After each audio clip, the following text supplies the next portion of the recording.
하나님 말씀은 마태복음 11장 20절부터 30절인데 이 시간은 읽은 말씀은 25절부터 30절까지 읽겠습니다. 마태복음 11장 25절부터 30절까지 읽겠습니다. 같이 봉독해 올립니다. 그때 예수께서 대답하여 이르시되 천지의 주되이신 아버지여, 이것을 지혜롭고 슬기는 자들에게는 숨기시고 어린 아이들에게는 나타내심을 감사하나이다. 옳소이다. 이렇게 된 것이 아버지의 뜻이니이다. 내 아버지께서 모든 것을 내게 주셨으니 아버지 이외에는 아들을 아는 자가 없고 아들과 또 아들의 소원대로 계시를 받은 자 외에는 아버지를 아는 자가 없느니라. 수고하고 무거운 짐진 자들아, 다 내게로 오라. 내가 너희를 쉬게 하리라. 나는 마음이 온유하고 겸손하니 나의 멍에를 메고 내게 배우라. 그리하면 너희 마음이 쉼을 얻으리니 이는 내 멍에는 쉽고 내 짐은 가벼움이라 하시니라. 아멘. 잠깐 기도하겠습니다. 하나님 아버지 은혜를 감사드립니다. 이제는 매섭게 추웠던 겨울도 저 멀리 떠나갔고 이제는 따뜻한 그러한 초이름 날씨가 이제 오늘 또 이어지고 있는 것을 봅니다.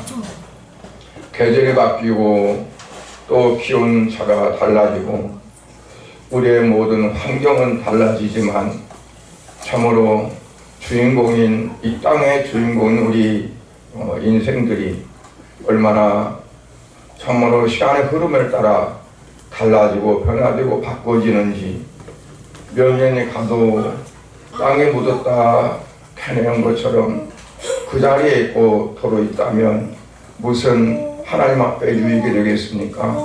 아버지 하나님, 이 시간도 사랑교회 성도들이 참으로 아버지 앞에 예배를 통해서 우리의 단단한 껍질들도 점점 벗겨지고, 그리고 정말 하나님 오실 때 아름답고 정말 이제 칭찬을 받을 만한 그러한 모든 성도들로 되어갈 수 있도록 은혜 주시고, 아버지 하늘나라 가서도 참으로 하나님이 예비하신 귀한 상급을 충만히 받을 수 있는 우리 성도들이 다 될 수 있도록 역사하여 주시옵소서.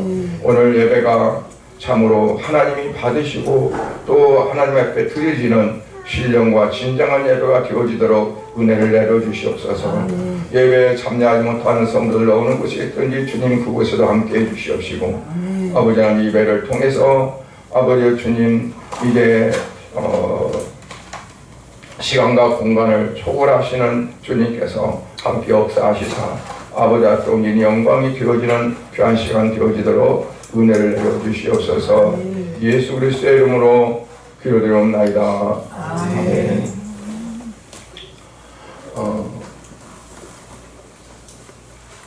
항상 어느 때나 어려움이 많이 있고 힘든 것들이 많이 있는 그러한 이제 때가 되지만, 특히나 요즘 근래에는 세계적으로 그렇지만 우리나라에 토네도 같이 큰 풍파가 일어나고, 그리고 바로 사회가 불안하고 또 혼돈 가운데 있었던 것을 우리가 체험하고 겪었었습니다.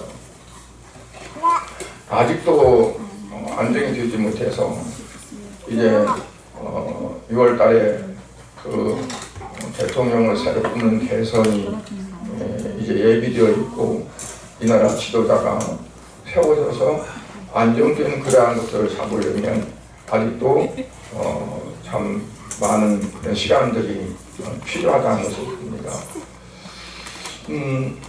그런 걸 생각하면 국민들이 때로는 불안할 수도 있고, 또 뭐 이렇게 꼭 힘든 세상에 왜 오느냐 하는 생각도 할 수도 있고 그래요. 그러나 국내적인 뿐만 아니라 미국에서는 트럼프 대통령이 되지만은 뭐 완전히 관세 폭탄을 터뜨리는 바람에 모든 나라들이 긴장 속에 있고 어떻게 하면 좀 피해를 덜 볼까 하는 그러한 걸 가지고 참 고민들 하고, 우리나라는 특히 뭐 나라를 대표할 수 있는 그러한 이제 대통령이 있어서 정상회담을 할 수 있는 여건도 안 되고, 그러다 보면 더 정말 약한 부분에서 어떻게 되나 하는 그러한 염려 속에 있는 그러한 또 환경이 있을 수도 있어요. 이런 모든 것들이 결국은 뭐냐면 우리에게 고민이고 걱정이고 근심이고 하나의 짐이 되어지는 거죠. 오늘 말씀 가운데 보면 예수님께서는 그런 모든 것들을 뭐라고 하냐면 수고하고 무거운 짐이라 그렇게 표현하세요. 살아가는 모든 인생적인 삶 때문에 개인적이든 가정이든 사회적이든 국가적이든 어떠한 그러한 부분들을 우리가 정말 고민하고 해결해 나가기 위해서 애쓰는 그런 모든 것들이 수고와 또 무거운 짐이다 라고 이렇게 표현하면서, 그것들을 해결하려면 어떻게 해결해야 되느냐, 다 그걸 가지고 내게로 오라라고 이렇게 말씀을 합니다. 어떤 한 사람도 예외 없이 다 해당되는 거죠. 나는 신분이 이러니까 나는 거기에 해당이 안 돼 하는 것도 아니고, 나는 주의가 그렇고 뭐가 그렇고 자기 어떤 그 여건이 되니까 나는 그 말씀에 포함이 안 된다고 아무도 말할 수 있는 그러한 자격이나 뭐 능력도 없는 거죠. 그렇다고 볼 때 오늘 우리에게 주신 이 마태복음 11장에 있는 말씀은 어쩌면 우리에게 정말 꼭 이 시대에 필요한 말씀이 아닌가. 뭐 어느 때나 다 마찬가지겠지만 어려운 정국이나 사회의 그런 모든 문제들을 안고 가는 우리에게 필요한 말씀이라고 이렇게 생각이 되어집니다. 아담과 하와 범죄 이후에 모든 인간 사회는 끊임없이 수고한 짐들이 있었고요.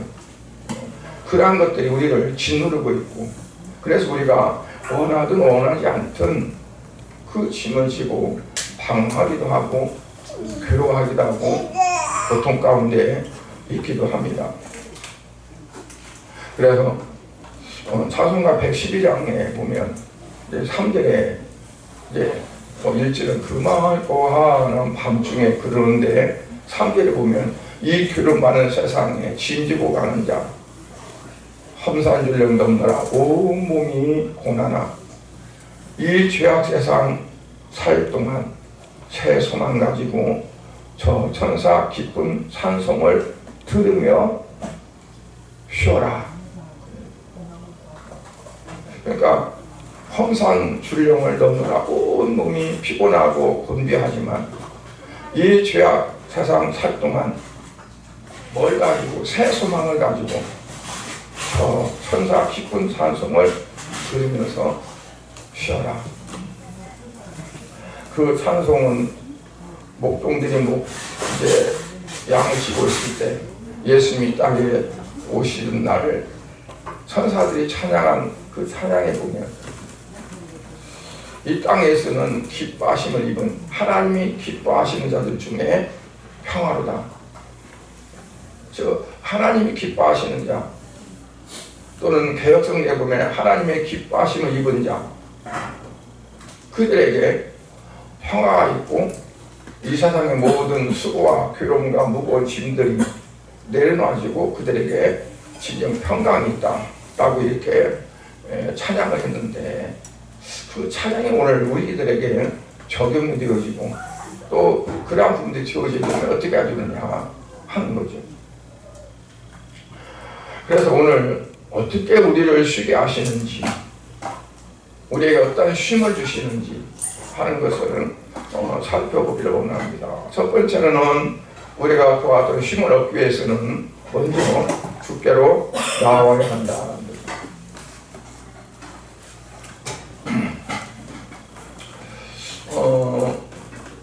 옛날에 김석월 그 시에 보면 불러도 대답 없는 이름이요, 불러다가 내가 죽을 이름이요 하면서 이렇게 애달프게 호소했던 그런 시기가 있잖아요.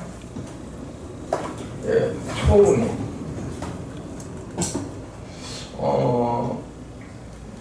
주님께서도 오히려 그보다 더 간절하게 우리를 부르시고 우리가 그 주께 이게 호응하고 대답하고 나오기를 아마 원하시고 계시지 않을까 그렇게 싶습니다. 시편 1편 2절부터 3절에 보면 그런 부분들이 잘 나타나 있는데요. 하늘이여 들으라, 땅이여 귀를 기울이라. 여호와께서 말씀하시기를 내가 자식을 양육하였거늘 그들이 나를 거역하였도다. 소는 그 임자를 알고 나귀는 주인의 구유를 알건만은 이스라엘은 알지 못하고 나의 백성은 깨닫지 못합니다. 여호와께서 자기 자식을 양육했는데 그 자식이 부모를 배반하고 거역하고 아예 등록을 돌렸다는 거죠. 그러면서 소도 그 임자를 알고 나귀도 그 주인을 아는데 짐승들도 자기의 주인을 알고 자기를 가꾸준 그러한 공을 아는데 이스라엘은 알지 못하고 나의 백성은 깨닫지 못합니다. 그게 얼마나 하나님이 그 백성들을 향해서 너무 안타깝고 정말 이들을 어떻게 하지 하는 그러한 생각을 갖게 하는 그러한 이제 말씀이라고 봅니다. 그런데 아무리 안타깝지만 불러도 대답이 없으면 어찌할 수가 없는 거잖아요. 하나님이 그 남쪽의 유다를 보면 선지자들을 계속 보내서 하나님께서 그들에게 경고도 하고 막 어떻게 보면 엄포도 하고 너희들 이대로 가면 너희들 망할 거야. 1차 포로를 잡아가는 그런 상황 가운데서도 그래도 너희들이 내 말에 귀를 안 기울일래? 그래도 너희들이 나를 거역하겠느냐? 두 번째 포로를 또 잡아가면서 불태우고 무너뜨리고 하는 그러한 엄청난 그러한 일이 일어나도 그들은 깨닫지 못하고 끝까지 하나님 앞에 돌이키지 않고 끝내는 완전히 멸망하는 그러한 것들을 우리가 성경에서 이제 보게 됩니다. 그래서 이러한 것들 앞에서 어떻게 하면 어쩔 수 없는 고집통이다, 완고하다, 표현이 여러 가지로 나와요.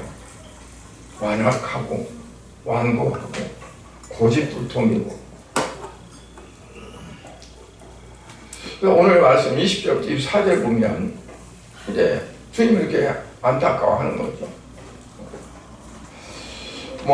불러도 대답이 없는 고라시나 불러도 대답이 없는 베세다야, 불러도 대답이 없는 가브나움마, 마치 초원의 어떤 시처럼 불러도 내가 죽을 그러한.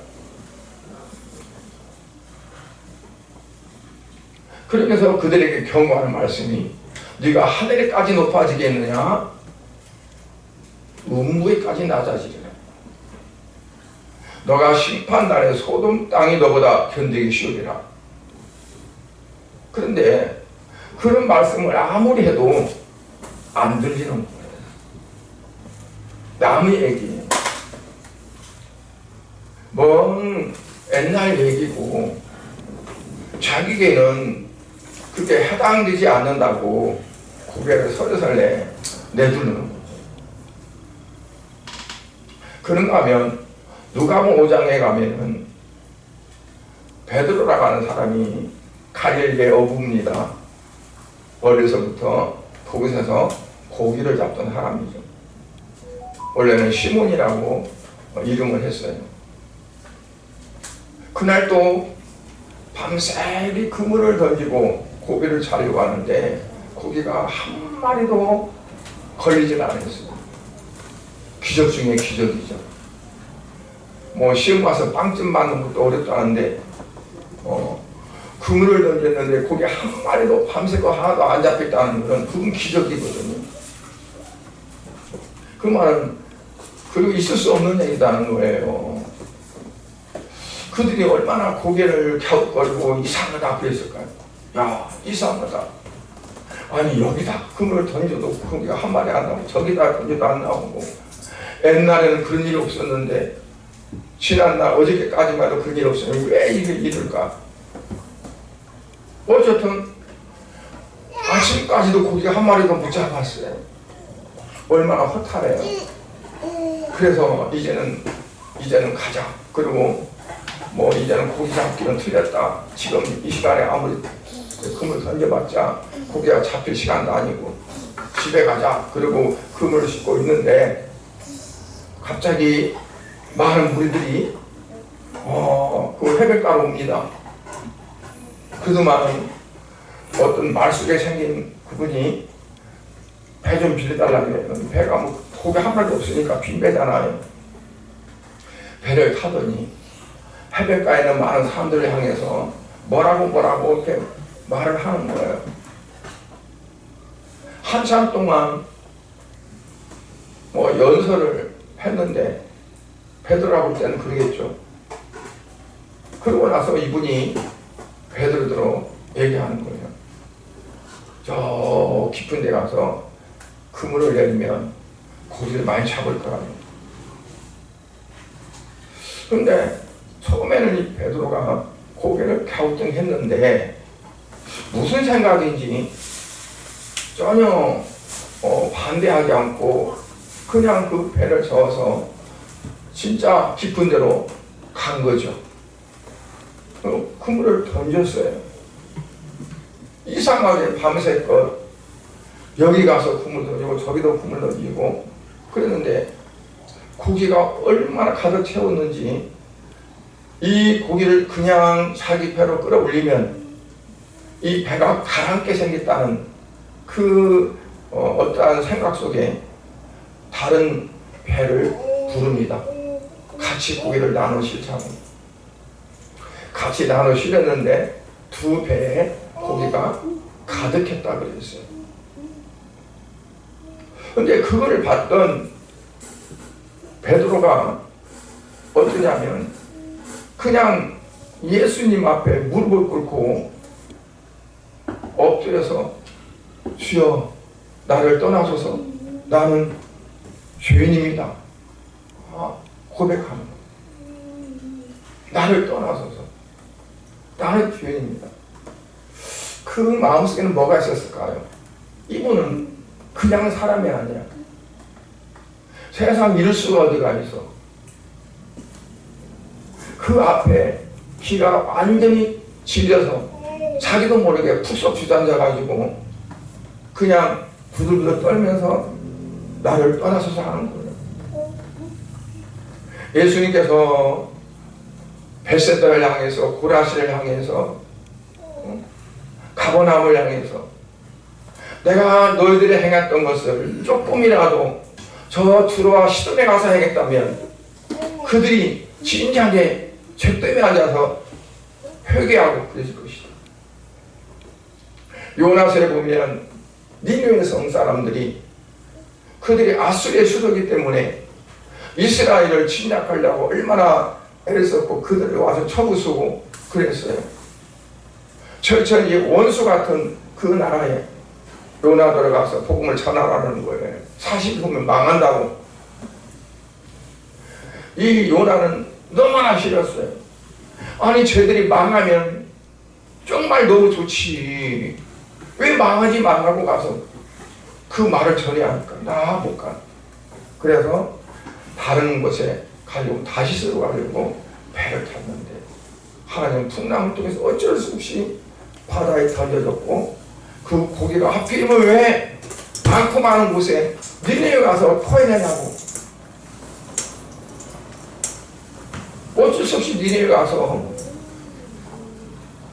이제 하기 싫은 입을 벌려서 전하는 겁니다. 40일 후면 이 성이 망한다 했으니 회개하러 간다.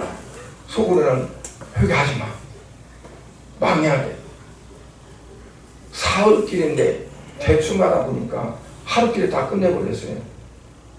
그런데 하나님은 그 성을 멸망시키지 않았어요. 왜? 그 소리를 듣자마자 온 백성들이 옷을 벗고 굵은 배를 입고 굵은 배를 입고 회개하는 거예요. 그것도 그냥 회개가 아니라 금식하면서 회개하는데 사람만 금식하는 것이 아니라 짐승 새끼까지 다 금식하는 거예요. 왕이 그 말을 듣고 그 자기 보좌에서 일어나가지고 굵은 배를 입고 조복을 벗어버리고 금식하면서 누구든지 이 나라 백성들은 다 금식하라. 혹시 아느냐? 하나님이 우리의 죄를 용서해 주지. 하나님 어떻게 했어요? 요나는 망하기를 원했지만 하나님은 그 성을 용서해 주잖아요. 그런데 예수님이 친히 오셔서 복음을 전하고 그들이 천국 소식을 전하고 있어도 그들이 그 말씀을 듣지 않고 베세다, 고라신, 가버나움. 그런데 이 베드로가 고기가 너무나 상상할 수 없었던 그 상태에서 고기를 잡혔어요. 시간상으로 있을 수 없어요. 아침 시간에 고기가 잡힌다는 건 자기 체험상 있을 수 없는 거. 또는 고기가 깊은 곳에 있다는 것은 그건 말도 안 되는 거. 가장 깊은 곳에 가서 금을 던지라고 해요. 내가 밤새껏 다 금을 던져봤던 장소예요. 혹시라도 그래서. 그런데 한 바도 못 잡아.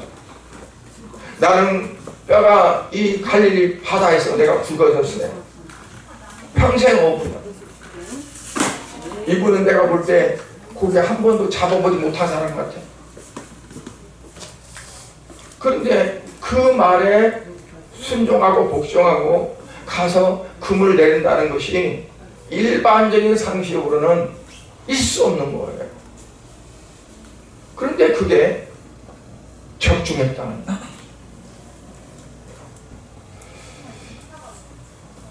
항변할 수 있고 말도 안 되는 소리, 미안하면 그냥 내려서 가라고 해야 되는데 그 말씀에 의지하여 내가 밤새도록 그물을 내려봤지만 한 마도 잡지 못했지만 내가 말씀에 의지하여 내가 그물을 내리리다.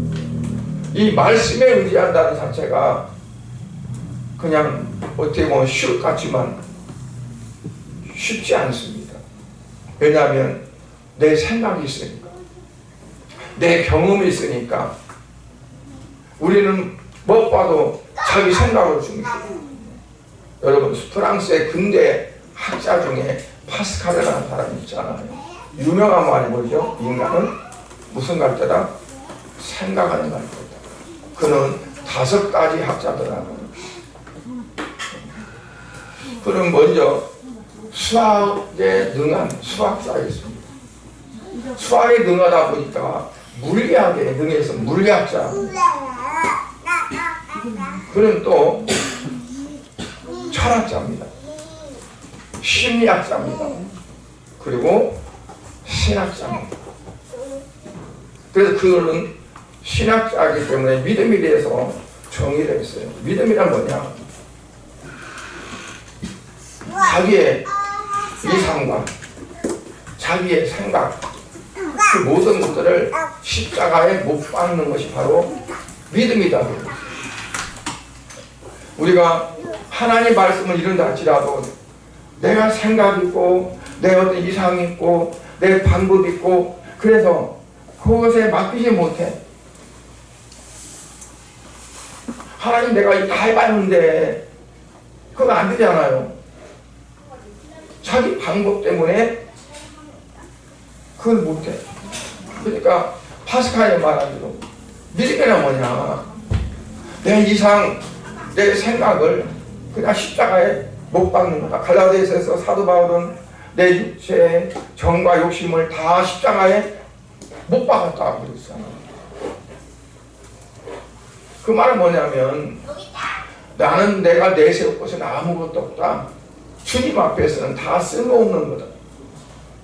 내가 평생 이곳에서 고기를 잡았지만 내가 산뼈가 이 갈릴바다가 이게 태평양 바다도 아니고 이거 얼마 넘지 않은 이곳에 평생을 고기를 잡아봤으면 시간적으로나 장소적으로나 모든 걸 봐서 가장 적절한 시기를 잘 알 텐데 그거를 벗어나서 너무나 맞지도 않는 그런 말씀을 할 때 그 말씀에 자기 모든 것들을 다 내려놓고 내가 이렇게 다 해봤는데 오직 말씀에 의지하여 그분을 내리다 하는 이게 쉽지는 않다.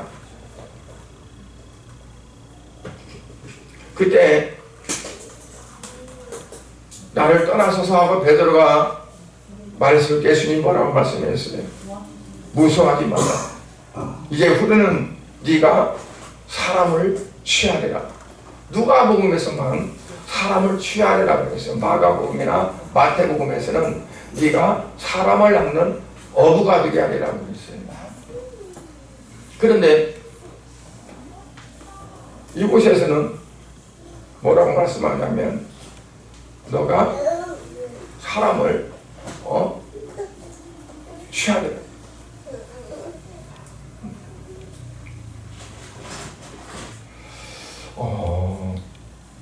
권능을 베풀을 수도 회개하지 않고 권능을 베풀을 수도 또 회개하지 않는 고라신이나 베세다나 가버나움이나 이들이 아니라 베드로는 그 생각지도 못했던 말도 안 되는 어떤 그런 것들이 딱 자기의 눈앞에 현실적으로 왔을 때 거기에 무릎 꿇을 줄 알았어요. 자기 모든 것들이 그 당시에 와장창 다 깨어지는 순간을 그는 체험했어요. 그리고 이러한 분은 내가 그 앞에 있을 수가 없다는 얘기죠. 그래서 나를 떠나라. 예수님께서는 무서워하지 말라. 이제는 차차 네가 사람을 취하고 사람을 낚는 어부가 되리라 라고 말씀을 합니다. 그 말은 뭐냐면 예수님이 내가 너를 쓰시겠다는 거예요. 내가 너를 도구로 사용하겠다. 네가 그물을 사용해서 고기를 잡았는데 이제는 내가 너를 통해서 사람을 취하는 도구로 사용하겠다는 거죠. 여러분, 주님께서 쓰시는 방법이나 목적은 다양할 거라고 봅니다. 똑같지는 않잖아요. 어떤 사람은 하나님이 이렇게도 쓰시고 저렇게도 쓰시고 다 쓰시지만 하나님은 과연 나를 어떤 분으로 쓰실까? 그건 주인의 마음이죠. 그렇잖아. 나를 쓰시는 분 생각과 마음과 목적과 그 가운데 쓰는 거잖아요. 그냥 맡길 수밖에 없는 거죠. 주여 그냥 쓰시옵소서. 주께서 원하시는 곳에 쓰셔서 주께의 영광, 주께서 영광이 되신다면 나를 십자가에 내놓겠습니다. 주님의 일을 한다는 것은 내가 영광을 받기 위해서 그런 것도 아니고 나를 영화롭게 하는 것이 아니라 결국은 주님에게 목적이 있잖아요.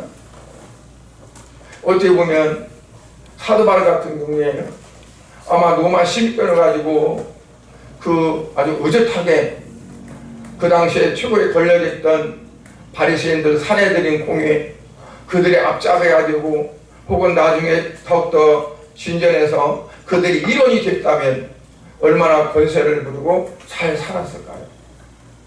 그런데 그런 예수님 만나가지고 완전히 세상 속으로 볼 때 쪽박을 쳤고, 그래서 야 사울아 네가 망했구나, 망했다. 네 지식이 아깝고 네가 지금까지 배웠던 것들이 다 아깝다라고 했잖아요. 그런데 이 사람은 어때요? 항상 기쁘고 감사하고, 그리고 정말 내가 주님 만난 것이 너무 그의 일생에 너무 좋다고 감옥에 들어가서도 기뻐하고 감사하고, 너희들도 항상 기뻐하라, 너희들도 감사하라. 그 사도 바울을 보고 기분 나빠서 세상으로 간 사람도 있죠. 무엇이 좋아, 무엇이 기뻐, 나는 틀려, 나는 달라, 당신과 같이 길 안 갈래. 그게 기쁜 일이라면, 그게 감사한 일이라면 나는 떠나겠다. 세상으로 간 사람도 있어요. 왜냐하면 나를 거기 내주지 못하니까.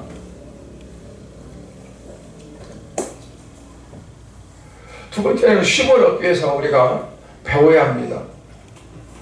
29절 보니까 나는 마음이 온유하고 겸손하다. 그러니 나의 멍에를 메고 내게 배우라. 그리하면 너희 마음이 무엇을 얻으리라? 쉼을 얻으리니. 이는 내 멍에는 쉽고 내 짐은 가벼우니라. 문제가 오늘날도 뭐냐면 마음이죠. 마음에 쉼이 없으니까 사람들이 다 육체적인 질병이나 또는 모든 부분에 다 마음에 여유가 없어요. 마음에 쉼이 없어요. 육체가 쉼이 없으면 육체가 피곤하고 결국은 지쳐서 쓰러지잖아요. 마음이 쉼이 없다 보니까 마음의 질병들이 많아요. 그래서 그냥 갑자기 무너져요. 요즘 사고 나는 사건들도 보면 대체적으로 뭐냐면 마음 문제잖아요. 그들의 마음이, 그들의 생각이, 그들의 정신이 올바르지 못해가지고 그런 거거든요. 저런 일이 있을까 그러는데 가만히 보면은 그런 거예요. 근데 뭐냐면 오늘 주님께서 하신 말씀 가운데 가장 중요한 단어가 뭐냐면 내게 배우라는 거죠. 주님께 배워야 돼. 모든 기독교인이라면, 예수를 믿는 성도라면 누구를 닮아야 하냐면 예수님을 닮아야 할 줄을 믿습니다. 많은 기독교인들이 잘못 생각하고 있는 거가 뭐냐면 예수 믿으면 평안 누리고 예수 믿으면 복을 받는데 거기에만 집중하다 보니까 결국은 뭐냐면 내가 예수를 잘 못 믿는 그 길에 서기도 하고, 또 때로는 자기가 예수 믿는 길 자체가 아마 잘못됐다고 생각할 수도 있고 그런 거거든요. 예수님은 우리의 본국이잖아요. 그러니까 예수님이 이 땅에 오셔서 사신 모든 것들이 결국 우리가 그 보고 나가야 될 길인데, 그분은 자기 자신의 어떤 영광과 그런 것을 위해서 전혀 사신 분이 아니잖아요. 그런데 예수님이 뭘 배우라고 했냐면 나는 마음이 온유하고 겸손하니까 나의 멍에를 메고 내게 배우라. 그 말은 뭘까요? 내게 있는 온유를 배우고 내게 있는 겸손을 배우라. 그걸 배우기 위해서는 멍에를 메지 않으면 배울 수가 없다. 여러분, 소를 일시키려면 멍에를 씌우지 않으면 일을 못 시킵니다. 쟁기질 할 때도 멍에를 씌워야 이 쟁기를 끌고 갈 수 있습니다. 혹은 그 술에 무거운 짐을 싣고 가는 술에도요, 소를 앞에 끌게 하지만 멍에를 씌울 때 그 소가 그걸 끌고 갈 수가 있습니다. 멍에를 씌운다는 건 이 목에다가요, 그 꺾어진 그 나무의 어떠한 그를 갖다가 확 눌러서요 씌우는 거예요. 그러면 힘을 받고 그리고 끌고 가는 거죠. 그러니까 내 멍에는 예수님은 쉽고 가볍다고 그랬어요. 세상적인 멍에는 무겁고 힘든데 내 멍에는 쉽고 가볍다. 왜냐하면 세상적인 멍에는 내가 메고 내 힘으로 가야 되지만 예수님의 멍에를 메면 내 힘으로 가는 게 아니라 예수님의 멍에를 맸으니까 주님께서 끌어가시는 거예요. 다만 뭐냐면 그 멍에를 내가 진 것이지. 그래서 세상에서 매는 멍에와 예수님께서 매라고 하는 멍에는 전적으로 다릅니다. 세상적인 멍에는 내 스스로, 내 지혜로, 내 힘으로 메고 가야 돼요. 그런데 예수님이 주시는 멍에는 그냥 멍에 매기만 하면 돼요. 그러면 저절로 온유도 배우고 겸손도 배우면서 그리고 주님 원하시는 방향 속으로 갈 수가 있는 거죠. 세례요한이 예수님 보고 하신 말씀이 뭐냐면 요한복음 1장 29절에 보라 세상줄을 지고 가는 하나님의 어린 양이라고 그랬어요. 어떻게 지고 갈까요? 이 땅에 오신 것 자체가 멍에를 지신 거예요.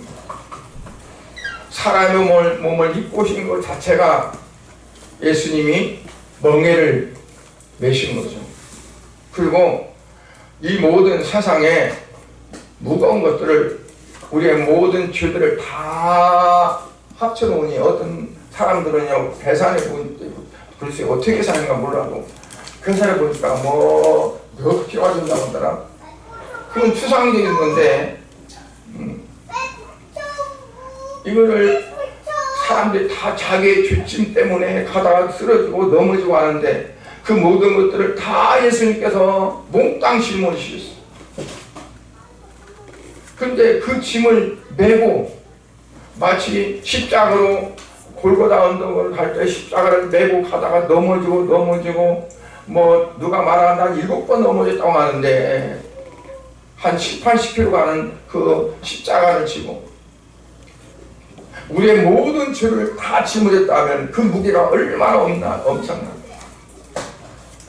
그 예수님께서 우리에게 말씀하시기를 너는 내 멍에를 메고 내게 배우라. 내 멍에는 쉽고 가볍다. 그러면 너가 온유도 배울 거고 겸손도 배울 거다.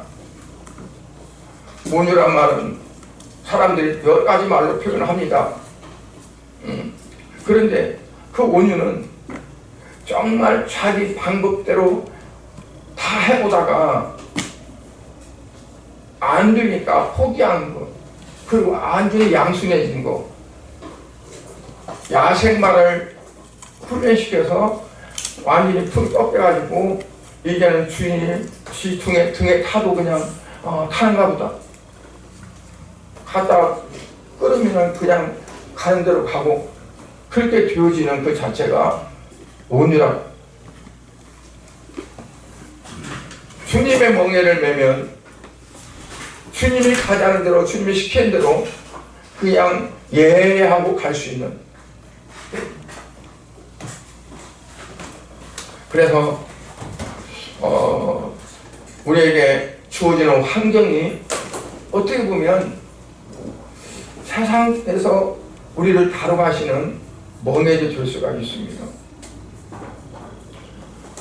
한때 끼니를 걱정하는 그런 가난을 통해서 때로는 온유함을 배우기도 하고요. 시들은 궁색함을 통해서 겸손을 배우기도 합니다. 말도 되지 않는 억울함을 통해서 온유를 배우기도 하고 겸손을 배우기도 합니다. 이스라엘 백성들을 40년 광야에서 그들을 꺾어서 마치 그들을 온유하고 겸손한 백성들로 만드시려 원했던 것처럼 오늘날도 서양 사람들이 말하는 고리와 같은 세상, 우리가 이 땅에 살아가는 것들이 성경에서 광야 같은 세상이라고 하는데 우리의 삶을 통해서도 하나님은 우리를 꺾으셔서 우리에게 온유와 겸손한 그러한 사람들로 만들기를 때로는 원하실 수 있습니다. 그래서 우리는 그걸 통해서 배워가야 돼요.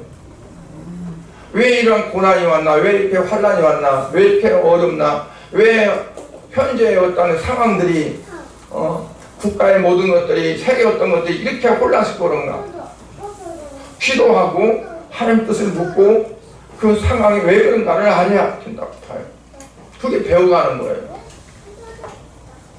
그런데 그거를 주님 앞에 무릎 꿇고 깊이 들어가지 않고 어떤 마치 파도 위에를 타는 것처럼 파도 밑에 들어가면 잔잔한데 파도 위에 탔을 때 얼마나 출렁입니까? 그러니까 물속에 깊이 가지 못하고 위에서 찰랑대니까 바람 부를 때마다 파도에 휩쓸리고 넘어지고 그런 거죠. 세상 풍파가 없을 수가 없는 건데, 근데 어떻게 하면 고비하고 흔들리지 않는 그런 삶으로 갈까? 깊이를 들어가야 되죠. 그래서 에베소서에 보면 너가 사랑을 알라. 어떤 사랑을 알아요? 사랑의 넓이와 길이와 높이와 깊이를 알라. 예수 그리스도의 사랑이 어떤 사랑인가? 그 깊은, 그 넓은, 그리고 정말 어떠한 그 안에 넓은 공간체, 그러한 속에서 우리가 좀 체험할 수 있는 그러한 부분이 우리에게 있어야 된다는 것을 말씀을 합니다. 마지막으로 주안은 항상 기뻐하고 기뻐하라고 이렇게 말씀합니다. 가장 기뻐할 수 없는 자리, 거기에서 기뻐할 수 있는, 그것은 무엇 때문일까요? 예수님의 마음을 담고 예수님의 심정으로 갈 때 그게 이제 가능하다고 봅니다. 그래서 온유와 겸손한 마음을 우리에게 갖게 하기 위해서 예수님께서는 내 멍에를 메고 배우라고 그랬어요. 왜냐하면 그 앞에 전제된 베세다, 호라신, 가버나움, 그들을 계속 열거했잖아요. 그들이 안타까움을. 그러니 너희는 오냐고 겸손한 마음을 가지고 내가 너에게 이르는 말을 잘 듣고, 그리고 그 말대로 너희들이 따라 행할 때 너희들은 하나님의 기쁨을 입는 그런 삶들이 되어진다는 것을 말씀합니다. 베드로서 1장 4절부터 8절에서 보면 이제 하나님께서 약속을 주셨다고 그래요.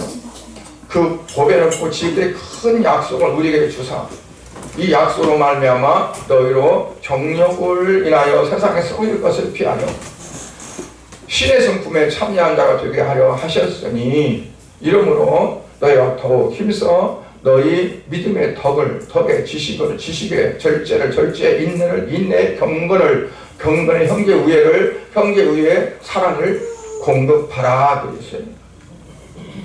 그리스도의 7가지 아름다운 덕목을 소개하고 있는 거죠. 그런데 이러한 아름다운 덕목이 예수님이 말씀하신 온유와 겸손을 배우라, 그 안에 다 포함됩니다. 예수님처럼 예수님의 온유와 겸손을 배울 때 베드로 후서에 있는 7가지 덕목이 다 그 안에 포함되는 거죠. 우리의 인간의 생각과 방법과 의지와 어떤 걸로는 그 7가지 덕목을 우리가 취할 수가 없다는 얘기예요. 너희는 앞서서 말했던 베세다, 고라신, 가버나움 같이 되지 말고 그들처럼 교만하고 거만하고 오만하고, 그래서 아무리 예수님이 그들에게 기적을 행하고 말씀을 전해도 그들이 이만큼도 받아들이지 않고 자기 고집불통으로 귀를 막고 살았던 그들처럼 되지 말고 너희들은 내 멍에를 메고 나의 온유함과 겸손함을 받아들이고 그리고 배우라. 그러면은 베드로후서에 말씀한 7가지의 신앙인으로서의 덕목, 예수님의 그러한 후예로서 이제 가질 수 있는 덕목, 그 덕목을 이제 갈 수 있다는 거예요. 그래서 마태복음 11장 오늘 읽은 말씀 속에서 말씀합니다.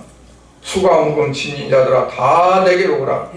내가 너희를 쉬게 하리니 나는 마음이 온유하고 겸손하니 나의 멍에를 먹어 내게 배우라. 오늘 이 말씀은 당시에 제자들에게 주신 말씀이라고만 생각하지 마시고 그 당시에 있던 그 많은 사람들에게 주신 말씀이라고 생각하지 마시고 오늘 부족한 저를 통해서 말씀을 전하는 그 말씀을 듣는 바로 여러분들에게 주신 말씀이라고 믿으시기 바랍니다. 아멘. 수고하고 무거운 짐진 자들 다 내게로 오라. 내가 너희를 참되게 쉬게 하리라. 나는 마음이 온유하고 겸손하니 내 멍에를 메고 그 멍에는요 소들을 여러 마리 보통 두 마리 이렇게 장기간 하는 데도 있더라고. 멍에를 같이 맵니다. 따로 떼내는 것이 아니라 예수님하고 같이 멍에를 매면 예수님이 가는 대로 갈 수밖에 없어요. 왜? 멍에를 같이 맸으니까. 그러면서 배우는 거예요. 온유함도 배우고 겸손도 배우고 주님과 멍에를 같이 매라는 거예요. 내 멍에를 매라는 것은 멍에를 따로 주면서 이거 매워가 하시라. 내 멍에를 매워. 주님과 같이 매는 거예요. 그게 동행입니다. 함께 하는 겁니다.